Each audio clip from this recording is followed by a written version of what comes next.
Hello les amis, bienvenue dans cette vidéo. C'est la troisième vidéo de notre package VueRouter qui permet donc de mettre en place un système de routing sur notre application Vue.js. Alors aujourd'hui, nous allons voir les layouts et les nested routes que nous allons voir tout de suite. Nous allons commencer par les nested routes. Ensuite, nous allons faire une transition vers réutiliser ce qu'on a vu sur les nested routes sur la définition de nos layouts. Alors ici, je vais revenir sur notre code ici. Je vais revenir sur la partie app, l'entrée de notre application. Je vais juste désactiver ici le thème qu'on avait, enfin le thumbnail plutôt. Et puis là, j'ai rajusté un petit peu les styles pour pouvoir définir les pages, etc. Donc depuis la dernière vidéo, j'ai juste ajusté quelques classes au niveau du Tailwind ici qui permettent donc d'afficher ce bloc ici à cet endroit-là. Donc on voit bien que nos routes sont bien chargées. Si je reviens au niveau de la définition de nos routes ici, nous avions donc le about, les users et le show ici, etc. comme on a vu dans la dernière vidéo. Ça n'a rien changé à ces niveaux-là. Ce que nous allons donc essayer de faire, c'est de commencer à utiliser les nested routes. Alors les nested routes, c'est quoi? C'est en quelque sorte, c'est une façon de réarranger notre définition de route ici. Ici, on voit qu'il y a une répétition en quelque sorte au niveau de la partie users. C'est d'encapsuler ça et d'avoir un composant par an. Et puis, si on souhaite partager un mini layout entre plusieurs blocs de route, donc on définit donc des sous-blocs en fait de ces routes-là et de partager un sous-layout en quelque sorte. Donc c'est ce que nous allons voir donc dans cette vidéo-là. Ce que je vais commencer par prendre ici cette ligne-là au niveau de users ici. Je vais la transformer comme ceci, juste pour qu'on ait un petit peu de la visibilité, plus facile. Alors la sensible là, on peut l'enlever, hein, on ne va pas s'embêter avec ça. Et puis si je reviens donc ici, le name on n'en aura plus besoin, mais on a donc une propriété ici, si vous avez bien remarqué au niveau du route record, si on regarde single route feature gen, par exemple celui-là, c'est ce type-là maintenant que nous allons faire, ou celui-là. Donc on voit ici à l'intérieur en fait on a un children, et ce children aussi c'est un type de record row. Donc au niveau du typage, donc ce children là, il est le même type que celui-là. Donc on peut définir également des routes à l'intérieur.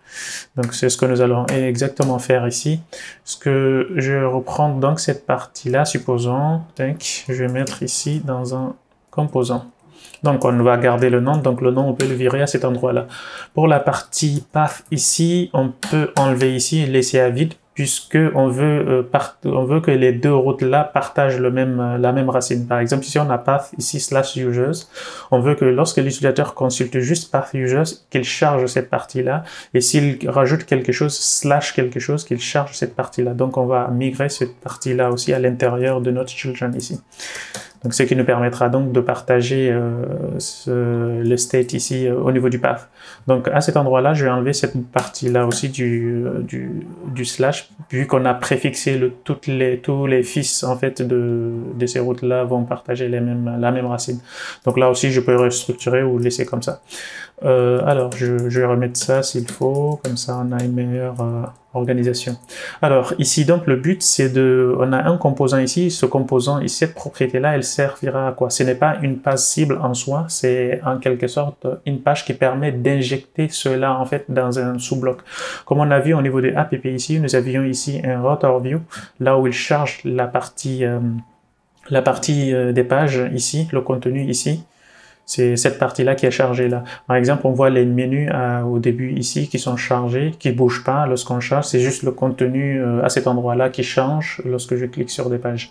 Ce que nous allons faire ici, c'est de faire à peu près pareil ici au niveau de des nouveaux composants qu'on va mettre en place ici. Donc, ce que je vais définir donc ici, je vais aller au niveau de component à cet endroit-là et puis créer un nouveau composant. Donc, je peux faire users layout. Et puis ça nous permettra donc, je vais récupérer ce que nous avions ici dans la users par exemple, je vais reprendre cette partie-là, supposons, Et donc tout était encapsulé dans un div. Et puis la page users en soi, on va juste laisser la liste en quelque sorte. On va juste, il y aura juste à afficher la liste des utilisateurs. Et ici, on peut faire donc notre div. Alors, on avait vu que cette partie du bloc ici, elle était sur une sous-partie de ça. Donc, ce que nous allons faire ici, c'est faire un router view à cet endroit-là. Router view, ici. Donc, qui permettra donc d'injecter ici ce que nous avions ici. Ça reviendra au même lorsque le composant sera rendu. Donc, si je reviens ici, je fais user layout, je change le composant ici par 1. Donc, ce qui va permettre donc de faire ici, si je reviens à cet endroit-là, maintenant au niveau des users, on a cette partie-là qui est commune maintenant à la page aussi à l'intérieur. Par exemple, si je clique sur Dion, on voit que cette partie-là ne bouge pas. Cette partie-là, elle partage maintenant le même state. Je peux changer le couleur au niveau du truc et layout ici. Je peux mettre à pink peut-être, je sais pas. 950, voilà. On voit bien que ici, je peux mettre peut-être un bouton ici pour revenir en arrière. Je sais pas, je vais mettre un petit bouton. Ou un link, ou router link plutôt. Router link to, tac, on va donner ici un objet et puis pour retourner je vais juste mettre liste ici et puis là on va donner le nom ici des users. Donc voilà. Donc ce qui va me permettre, si je clique ici, on revient et puis on a une petite navigation. C'est pas bien stylisé, je suis d'accord. Mais voilà, ça me permet donc de naviguer un petit peu et puis partager un mini layout entre les deux pages. Donc c'est ce qui nous permet donc, ça c'est les nested routes. Et puis donc on peut avoir d'autres propriétés ici également, comme les méta ou quelque chose comme ça. Les méta par exemple, si je reviens au niveau du record row ici, record row, on peut avoir des props également. Alors je vais revenir sur un autre record row, il y a un autre type. Multiple views, alors view with children, je vais prendre celui-là. Il y a, en tout cas, je me rappelle, il y a une partie où on peut avoir les méta. Voilà, c'est là. Donc on a les méta ici, on peut donc avoir, c'est des records en quelque sorte qu'on peut mettre en place et puis donc utiliser les données qu'on mettra ici. Ça permet donc de passer des paramètres ici au niveau de la définition de route et les récupérer de l'autre côté au niveau de la page en soi. Donc par exemple ici, ce que je peux faire, c'est de faire ici un méta. On voit bien que chez route meta, là il m'autocomplète quelque chose. Par exemple, ce que je peux mettre ici, c'est layout. Si je veux définir par exemple un layout de façon globale, parfois il arrive qu'on ait plusieurs espaces, par exemple un espace d'administration, un espace, les logins par exemple n'auront pas de menu et lorsqu'on est connecté en fonction de notre profil, on a différents layouts. Donc le but ici donc c'est de pouvoir les définir de façon globale, pas uniquement avec les nested routes comme on a vu là. On peut les définir de façon globale. Par exemple ici j'aurais pu définir par exemple default layout, par exemple, quelque chose comme ceci. Et si je reviens au niveau de app, c'est là qu'on va faire une petite transformation. Au niveau de app, si je fais ici un console log, alors je vais déjà récupérer la route. Comme on a vu dans la dernière vidéo, c'est route égale use route. Donc ça, on va importer depuis view router.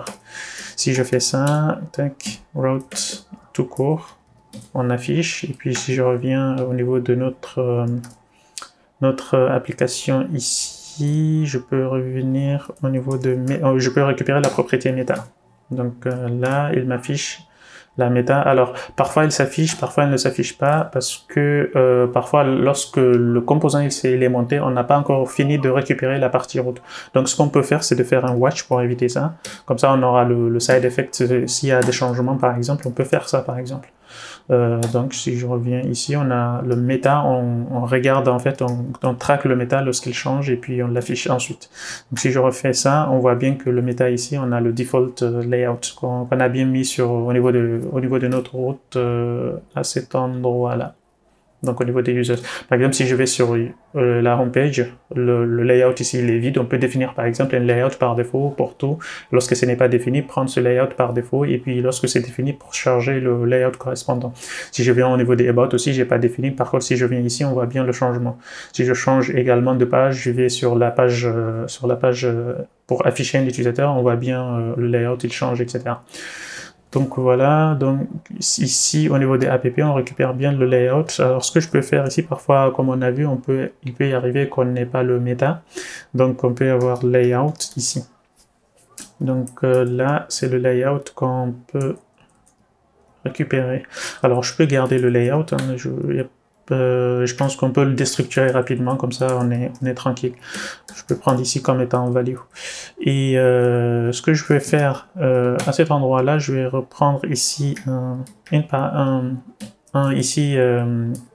une valeur en quelque sorte, je vais la garder ici, ce sera donc le layout par défaut.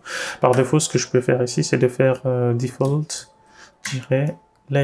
Je vais donner cette valeur-là par défaut. Donc ce sera bien entendu, le type inféré ici, ce sera donc un string, comme vous voyez ici. Donc la valeur ici, si je regarde, hop, je vais juste faire comme ça. Si la valeur ici, elle est définie et qu'elle est valide, alors là, on ne sait pas encore ce qu'on récupère. C'est pour ça, je peux le caster en string, supposons. Si elle est définie et qu'elle existe bien, elle est valide, on récupère cette valeur-là. Sinon, bah, on retourne la partie default. Ce qui nous permettra donc d'afficher de charger un autre layout qu'on définira sur la route. Donc ici, par exemple, ce que je peux faire, juste avant le router view, ce que je peux faire, c'est de faire ici un petit affichage ici du layout. Donc là, on voit bien le default layout qui est chargé. Si je change ici, on voit bien partout ces default layouts. Par exemple, si je change au niveau des routes ici, je fais simple layout, par exemple. On aura simple layout pour cette route-là, mais pour les autres, on aura default layout. Voilà. Donc voilà. Et ce que je vais faire donc pour celui-là, je vais transférer cette partie-là au niveau de notre composant. Alors habituellement avec Nuxt, le framework Nuxt, on a un dossier qui est dédié à ça, qui s'appellera layout. On va faire un petit peu pareil ici, layout. Et puis ici, définir ici un composant. On va définir les deux, par exemple, les simple layout et le default. Je vais commencer par le default layout. Et voilà. Donc je migre tout ce qui est là au niveau de la partie main ici. Donc on aura tout ça à cet endroit-là. Bien entendu, on va ajuster un petit peu. Les links, on peut les garder ici, on peut les ramener ici, ou sinon on peut les donner aussi sous forme de props. Donc cette partie-là, on n'en a pas besoin ici. Pour les links, je pense que c'est mieux de le définir ici en props, define props, et puis donner les links à cet endroit-là. Donc on aura quelque chose qui s'appellera, une propriété qui s'appellera ici link, c'est un tableau de texte qui sera en string, et de name ici, name qui sera aussi en string, voilà, ce sera un tableau de ça, voilà. Donc là on n'a plus cette partie-là, et ce qui nous permettra donc d'injecter ici le layout qu'on a. Donc si je reviens ici, je fais default layout, voilà. Là, il me dit qu'il manque quelque chose, donc c'est bien entendu les links. On voit bien que ici, ça continue de fonctionner normalement. Links ici, si je reviens, je rafraîchis, ça continue de fonctionner. On a donc externalisé ici notre setup. Ce qu'on peut faire également, c'est définir un autre. Maintenant, si on veut variabiliser cette partie-là, comme on a vu dans les vidéos précédentes, on a un composant qui s'appelle component, tout court, où on peut donner le nom d'un component, par exemple. Donc, on a component, component, voilà, is layout, par exemple. Voilà, c'est ce component-là. Et puis le layout ici, c'est le layout qu'on a chargé au niveau de notre watch ici, qui nous permettra donc d'injecter le default layout. Donc si je fais ça, on a donc notre layout qui marche, qui continue de marcher. Donc voilà. Et l'avantage, c'est que de cette partie-là, on a juste à le définir une fois, et puis celui-là, on peut enlever cette partie-là, donc pour éviter de dupliquer.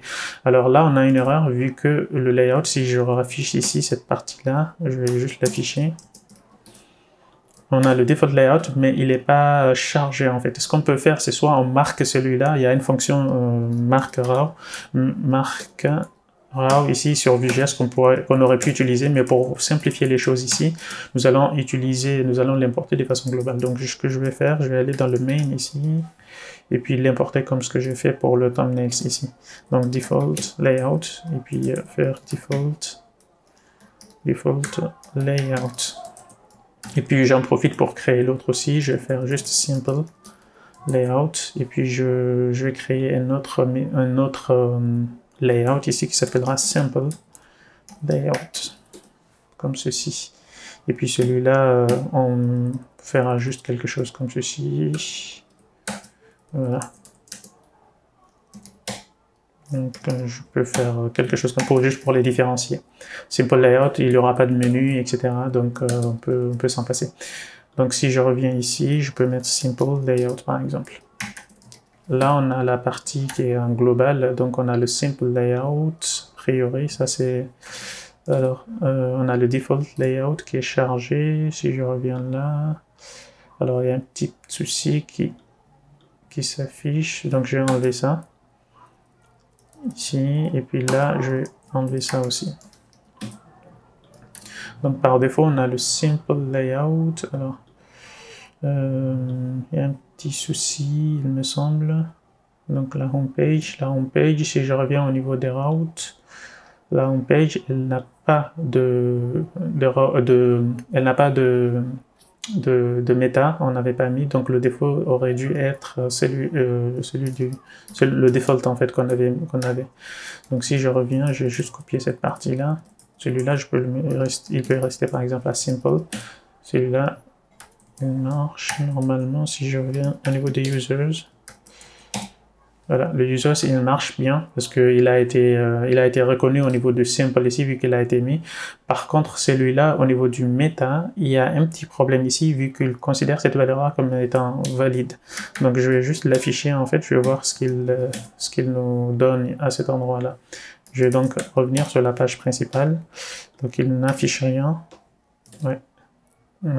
Ouais. Donc, tac. Ah, ok. Au niveau de immediate ici, on va le mettre à immediate à chaque fois qu'il y a un changement, il me semble. Donc, on reconnaît bien ici notre default layout. Donc, le immediate ici nous permet, donc comme on avait vu dans la vidéo de watch, ça permet de déclencher tout de suite en fait le watch. Donc, on a le default layout qui n'est pas par contre chargé. Donc, c'est ce qui m'embête un petit peu quand même. Donc, je vais revenir au niveau de main ici, c'est le default layout. Et pourtant, il n'est pas chargé.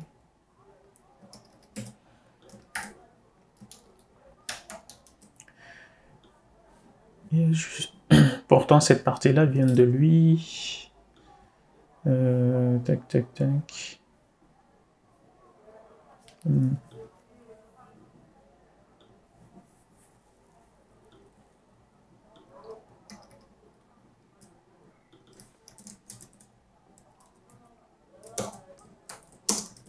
Je vais juste l'afficher. On a le default layout, bien entendu. Component is layout.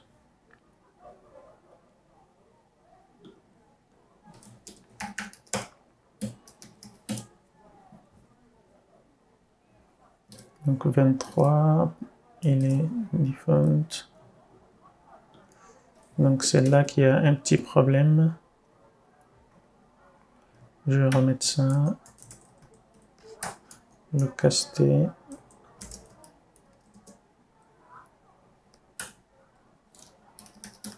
Default layout. Parce qu'il est défini en fait, c'est un O qu'il faudrait, il me semble. Alors, je comprends toujours pas.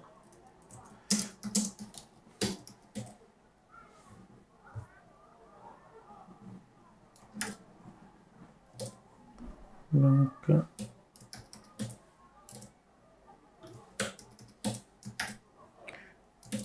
là, il me fait ça. Si je remets donc ceci ici, default layout. Pourtant, il est chargé parce que cette partie-là, si je reviens au niveau du default, ici, j'ai l'impression que le default, à moins que ça soit les... Ah oui, on n'a pas monté les liens, c'est pourquoi. C'est pour ça, en fait, les liens, il faut qu'on les bind ici. On a donc les links, links égale links. Donc, ce qui nous permettra donc de charger les liens. Donc, on a donc les liens ici. Donc, celui-là, il n'a pas de lien, c'est le simple layout. Et puis, si je reviens au niveau de la page ici, j'ai les autres pages qui fonctionnent très bien. Donc ça nous permet par exemple de définir un layout de façon globale. Et puis au niveau de route ici, on bind directement ici, si on veut spécifier des layouts ou quelque chose comme ça, c'est beaucoup plus simple de le faire au niveau à cet endroit-là. Et puis ensuite, au niveau des méta aussi, ce qu'on peut mettre en place, on pourra mettre donc en place des middleware, par exemple, ici, dire que un middleware ici, hot, par exemple, ou quelque chose comme ça, mettre des fonctions, et puis ça nous permettra donc de capturer d'utiliser les navigation guard, qu'on verra donc dans la prochaine vidéo. Et puis, je pense qu'on a fait le tour pour cette partie-là au niveau des layouts. Et on se retrouve donc à la prochaine pour voir les navigation guard. Je vous invite à vous abonner et à liker la vidéo. Si vous avez des questionnements ou autres, n'hésitez pas à me dire en commentaire et puis je ferai de mon mieux pour vous répondre. On se retrouve donc à la prochaine et puis à très vite. Ciao.